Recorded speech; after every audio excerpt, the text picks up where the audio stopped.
아멘. 감사합니다. 오늘도 예배의 자리에 나오신 여러분 한 분 한 분을 주님의 이름으로 환영하고 축복합니다. 잘 오셨습니다.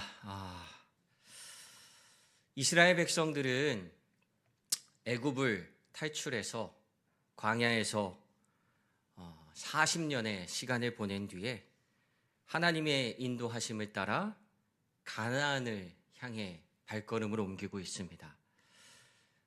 그 출애굽 그리고 가나안으로 향하는 그 지도를 다시 한번 보여주시면요, 이스라엘 백성들은 가데스 바네아라는 곳에 머물러 있다가 그곳에서 드디어 하나님의 음성을 듣고 37년 7개월여의 그 광야 유랑을 마치고 드디어 40년 만에 하나님이 약속하신 가나안 땅을 향해 발걸음을 옮기고 있습니다. 다음 지도를 한번 보여주시면요, 글씨가 작아서 잘 보이시려는지 모르겠지만 가운데 큰 호수처럼 보이는 것이 여러분들이 잘 알고 계시는 사해 바다이고요. 그 사해를 따라서 위로 쭉 이어져 있는 물줄기가 우리가 흔히 말하는 요단강, 요단강입니다. 저 요단강을 기준으로 해서 요단강 동편과 요단강 서쪽을 나누는데 우리가 알고 있는 가나안 지역은 저 요단강 서편에 위치한 하나님이 약속하신 지역입니다. 이스라엘 백성들이요, 이 지도에는 나와 있지 않지만 이 지도에서 바로 아래쪽에 있는 가데스 바네아라는 곳에서 그들의 발걸음을 옮겨 에돔과 모압과 암몬 땅을 지나서 요단강 동편 쪽을 향해서 가나안 땅을 향해 나아가고 있습니다. 그런데 신명기 2장 초반부에 나왔던 그 말씀을 보면요, 지도를 계속 띄워주셔도 될 것 같아요. 하나님께서 그들이 가나안 땅에 들어갈 때에 에돔과 모압과 암몬 땅에 살고 있는 자손들과는 충돌하지 말고 전쟁하지 말고 그 땅을 돌아서 들어가라 명령하십니다.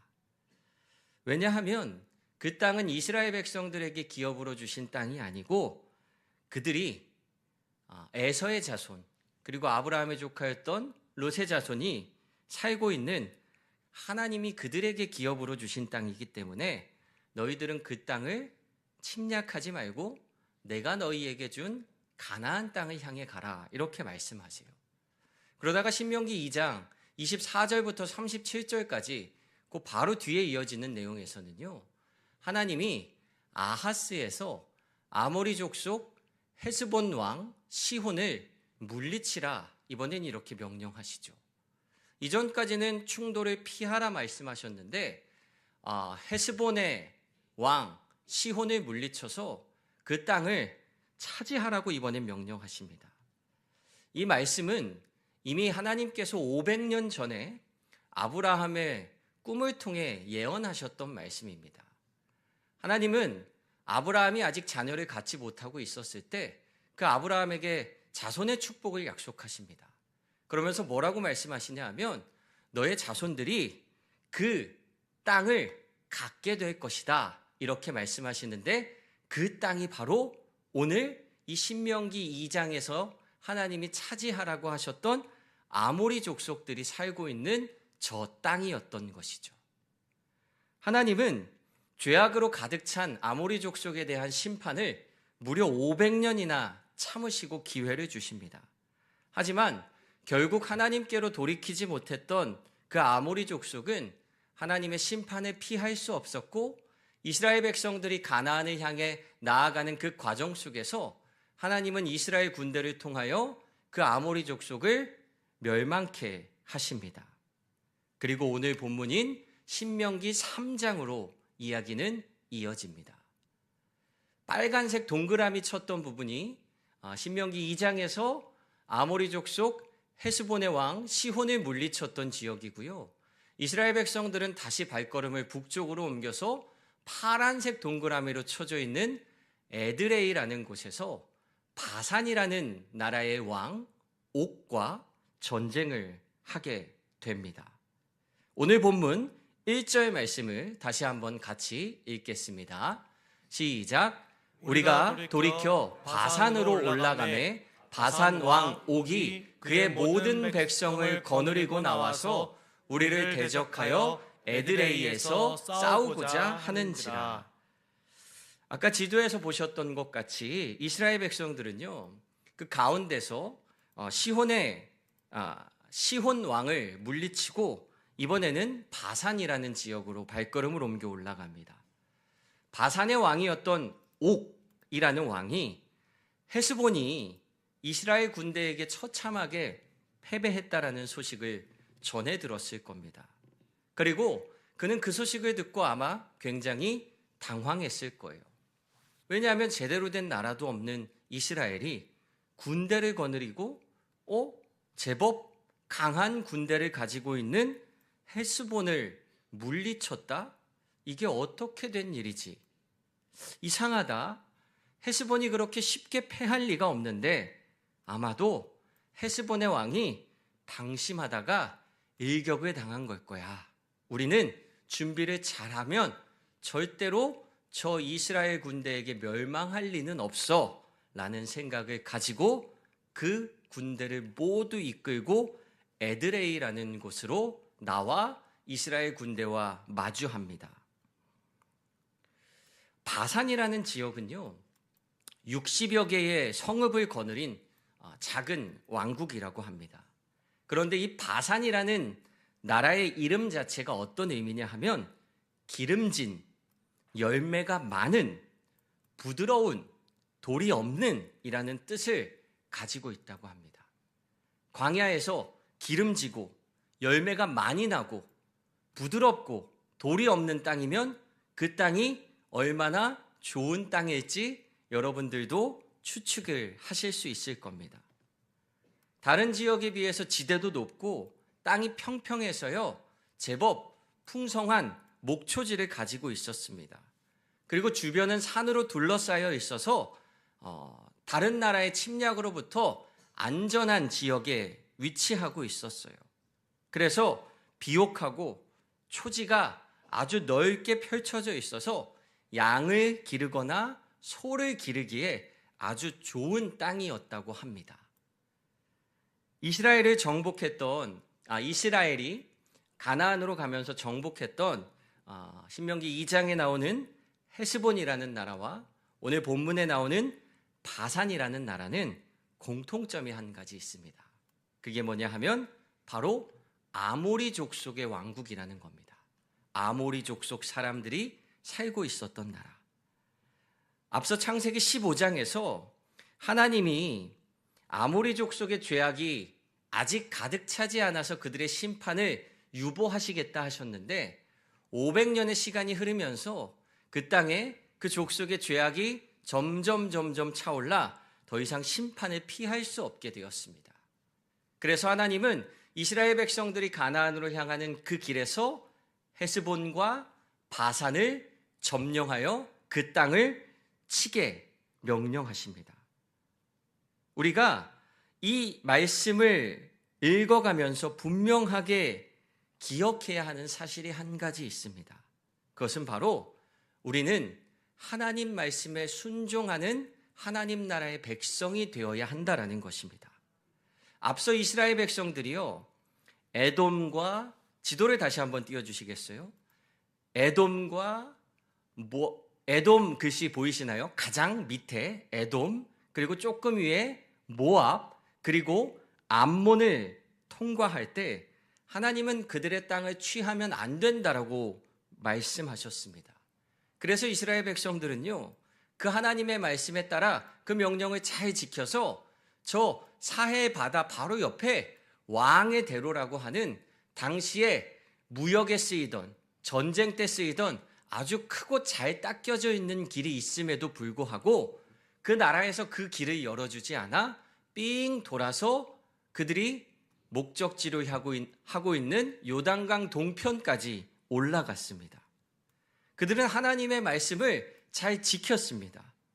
그리고 이번에는 헤스본과 바산에서 하나님이 그 땅을 차지하라 명령하셨을 때 그 하나님의 말씀대로 순종하며 그 땅에서 거침없이 하나님의 말씀을 믿고 싸울 수 있었다라는 거예요. 이스라엘 백성들이 광야 생활을 하면서 그들의 삶에 분명하게 새긴 한 가지가 있습니다. 그것은 바로 우리가 하나님의 말씀에 순종하는지 순종하지 않는지에 따라서 모든 일의 결과가 좌우된다라는 것을 그들이 37년 7개월 그 광야 유랑 생활을 하면서 배워갈 수 있었어요. 하나님의 말씀에 순종하는지 하나님의 말씀에 순종하지 않는지에 따라서 모든 결과가 좌우된다라는 거예요. 여러분, 행하기 쉬운 일에 순종하는 것은 별로 어려운 일이 아닙니다. 우리가 밥 먹다가 누구야? 저기 가서 물 좀 한 컵 떠올래? 그러면 어렵지 않아요. 그런데 우리 그 TV 드라마, 우리 재밌는 TV 드라마가 한참 절정에 달해서 거기에 푹 빠져 있는데 갑자기 물 좀 한 컵 떠주실래요? 이렇게 제안을 하면 조금만 기다리세요. 이렇게 우리는 그 제안을 쉽게 받아들일 수가 없습니다.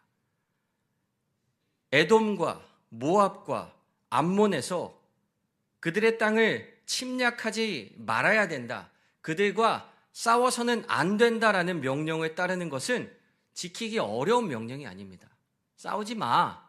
안 싸우는 거 어렵지 않잖아요. 그냥 싸우지 않고 지나가면 되는 조금 귀찮긴 해도 조금 번거롭긴 해도 얼마든지 쉽게 순종할 수 있는 명령이었습니다. 그런데 헤스본과 전쟁을 하고 바산과 전쟁을 하라는 이 명령은요, 결코 행하기 쉬운 명령은 아니었어요. 왜냐하면 그 땅에 살고 있었던 족속이 아까 아모리 족속이라고 말씀드렸는데 이 아모리 족속은요, 그 당시에 아주 거칠고 사납기로 유명한 사람들이었습니다.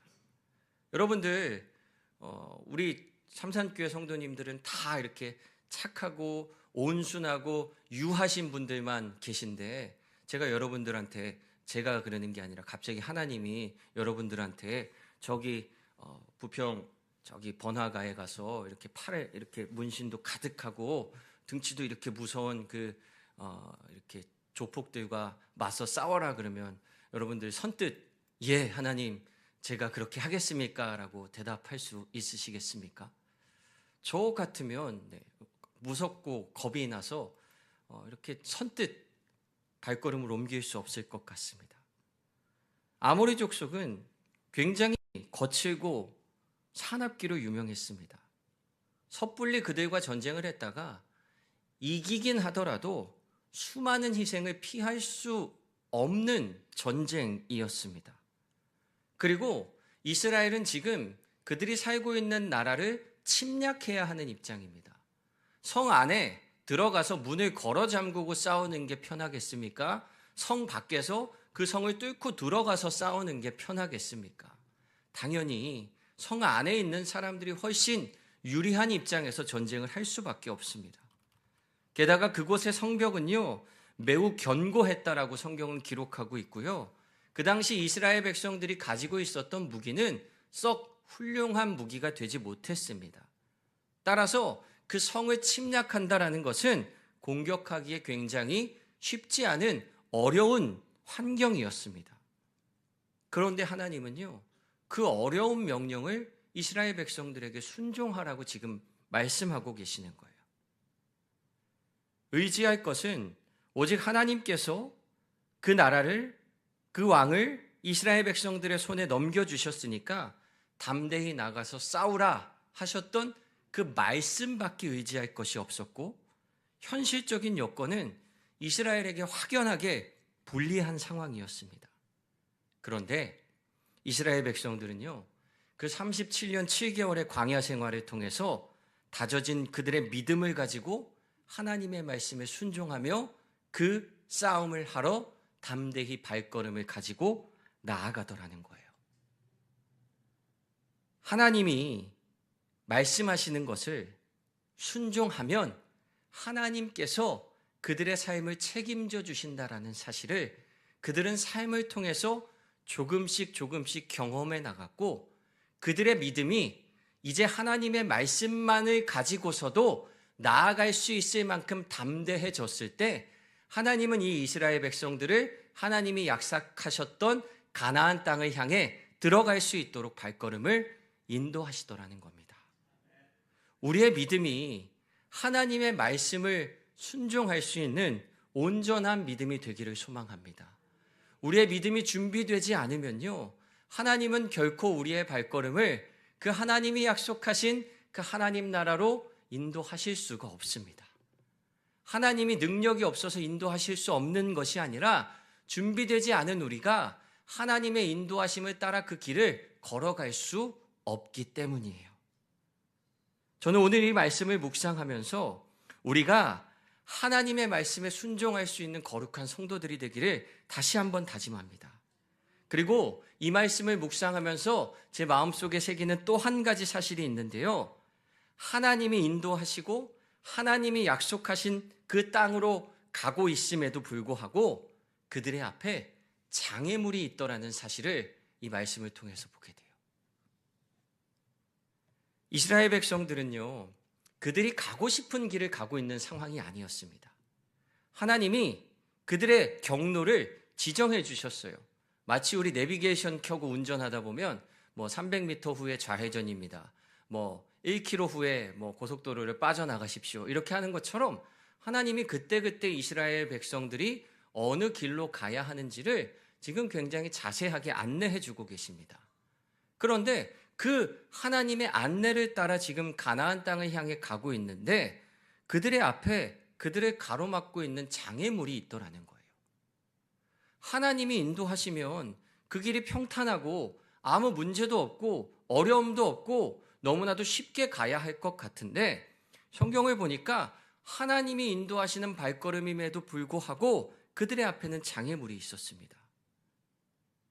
그런데 이런 장애물이요, 출애굽을 했던 가나안으로 향했던 이스라엘 백성들에게만 있었던 것이 아닙니다. 성경의 곳곳에 하나님이 인도하시는 삶을 살았던 그 수많은 사람들의 인도하심 가운데서도 장애물이 있었던 것을 우리는 확인하게 돼요. 사도행전 14장 22절 말씀을 한번 같이 읽도록 하겠습니다. 같이 읽겠습니다. 시작. 제자들의 마음을 굳게 하여 이 믿음에 머물러 있으라 권하고, 또 우리가 하나님의 나라에 들어가려면 많은 환난을 겪어야 할 것이라 하고. 예수 그리스도의 부활을 증거하고 복음을 전하기에 앞장섰던 초대교회 성도들에게 이러한 어려움이 있었습니다. 초대교회 성도들도 자기의 영광을 위해서, 자기가 출세하기 위해서 사람들에게 복음을 전하고 믿음을 널리 전파했던 것이 아닙니다. 그런데 그들에게는 굉장히 심한 박해와 환난이 있었어요. 그래서 사도행전 14장 22절은 우리가 하나님 나라에 들어가려면 이처럼 많은 환난을 겪어야 될 것이다 라고 가르쳐주고 있어요. 하나님 나라에 가는 여정 속에서도 그 길이 꽃길이 아니라, 그 길이 왕복 8차선 고속도로가 아니라, 뻥 뚫린 시온의 대로가 아니라 수많은 환난과 장애물이 있다라는 사실을 성경 말씀이 우리에게 증명해 주고 있습니다. 오늘날의 상황도 다르지 않습니다. 우리가 살아가면 이 믿음의 길, 우리가 나아가는 천국을 향해 가는 이 길에도요, 우리는 믿음 생활을 하면서 수없이 많은 장애물을 만나게 됩니다.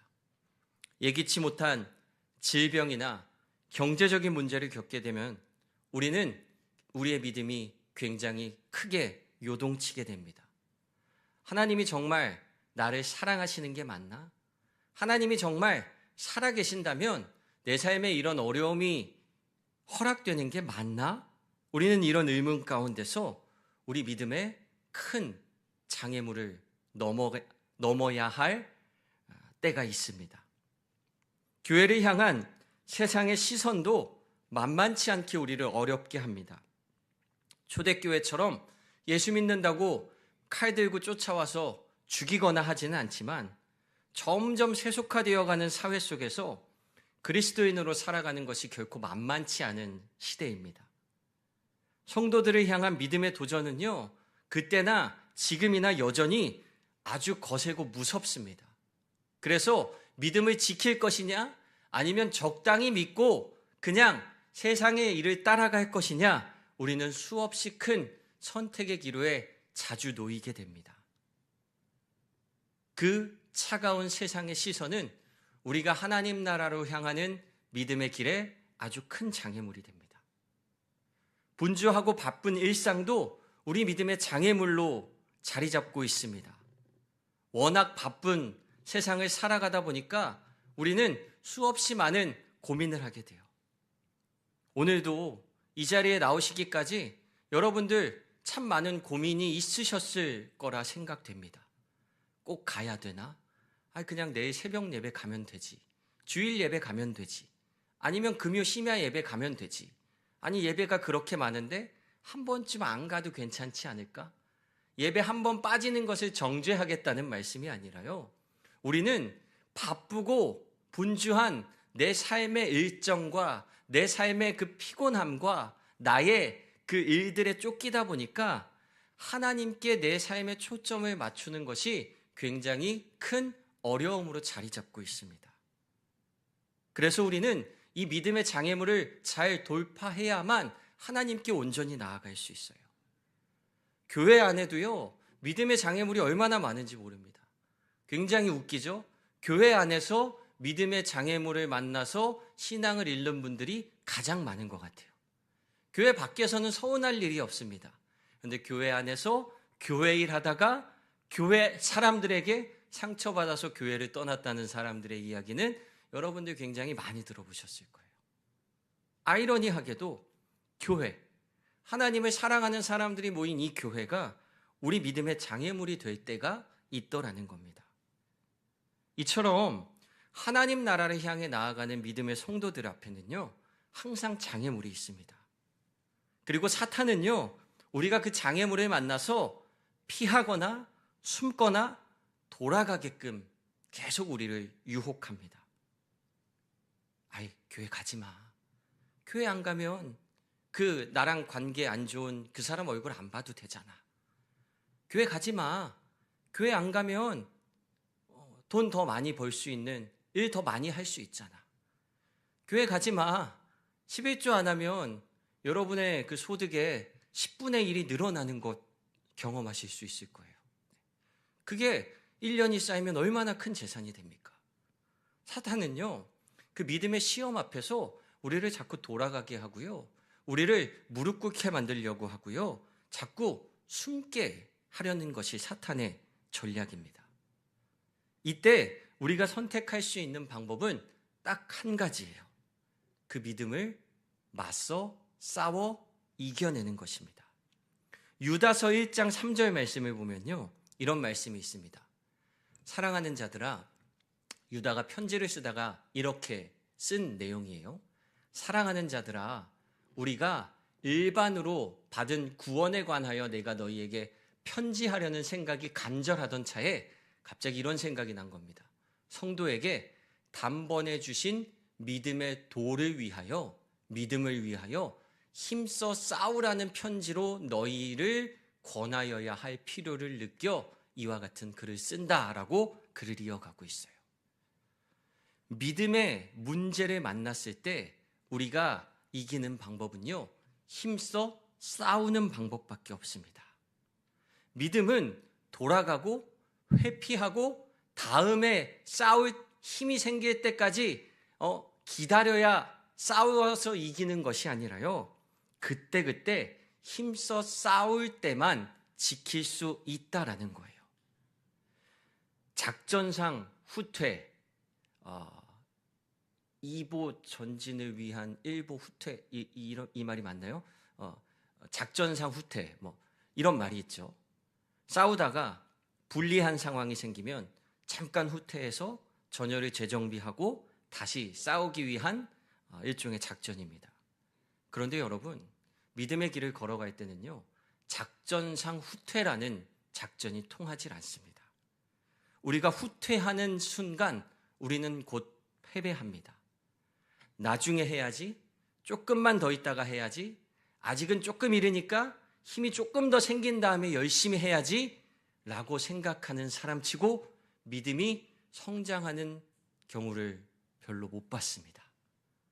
나는 아직 준비가 안 된 것 같은데 하나님 왜 나에게 이런 시련을 주시고 이런 결단을 하게 하시지? 라고 했을 때 담대하게 하나님의 말씀을 붙잡고 나아가는 성도들은 승리합니다. 그런데 나는 할 수 없을 것 같은데, 나는 아직 준비가 안 된 것 같은데 하면서 후퇴하면 반드시 넘어지고 다시 그 길을 오기까지 37년 7개월이라는 이스라엘 백성들의 광야 생활과 같은 큰 어려움에 빠지게 되는 것을 목격합니다. 그래서 사탄은요, 그 작은 시험이 우리의 마음속에 굉장히 큰 시험처럼 느껴지게 합니다. 우리의 마음을 현혹시키고요, 우리의 마음을 어떻게든 흔들어 놓으려 합니다. 그래서 우리가 하나님의 약속을 신뢰하지 못하도록, 그 약속이 마치 사실이 아닌 것처럼 느껴지도록 우리를 계속 미혹합니다. 하지만 여러분, 그 믿음의 장애물을 만날 때마다 하나님 앞에 맞서 싸워 이길 수 있는 여러분들이 되시기를 소망합니다. 왜냐하면요, 하나님은 우리에게 이길 것이라는 분명한 약속을 주셨기 때문이에요. 오늘 본문 2절 말씀을 다시 한번 보시죠. 여호와께서 내게 이르시되 그를 두려워하지 말라. 내가 그와 그의 모든 백성과 그의 땅을 내 손에 넘겼으니 내가 헤스본에 거주하던 아모리 족속의 왕 시혼에게 행한 것과 같이 그에게도 행할 것이니라. 하나님은요, 전쟁에 나가는 사람들에게 두려워하지 말라라고 위로하고 계십니다. 전쟁에 나가는 사람 중에 두렵지 않은 사람이 누가 있겠습니까? 전쟁에 나가는 모든 사람은 다 두렵고 떨립니다. 하지만 하나님은 이스라엘의 그 두려운 마음까지 다 아시고 위로하고 계세요. 그런데 이 위로가 단순히 전쟁에 나가는 병사들을 독려하기 위한 지휘관의 명령이 아닙니다. 얘들아, 두려워하지 마! 담대하게 싸워야지! 지휘관이 외치는 이런 소리가 아니에요. 이 말씀은요, 이 전쟁의 주권자이시고 생명의 주인 되시는 하나님께서 싸움에 나가는 이스라엘 백성들의 안전을 확실하게 보장해 주실 테니까 너희들은 두려워하지 말아라. 걱정하지 말아라. 내가 너희와 함께하니 너희를 안전하게 지켜주시겠다라는 하나님의 약속의 말씀이에요. 그러면서 하나님은요, 뭐라고 말씀하시냐 하면 2절 말씀을 다시 한번 보여주시면요, 내가 그와 그의 모든 백성과 그의 땅을 내 손에 넘겨두었다라고 말씀하세요. 하나님이 약속하시기에 앞으로 너희들이 잘 싸우면 그 땅을 너희들에게 넘겨줄 수도 있어. 가정하시는 게 아니에요. 그리고 저 먼 미래에 너희들이 그 전쟁에서 이길지도 몰라. 이런 불확실한 약속을 하신 것이 아닙니다.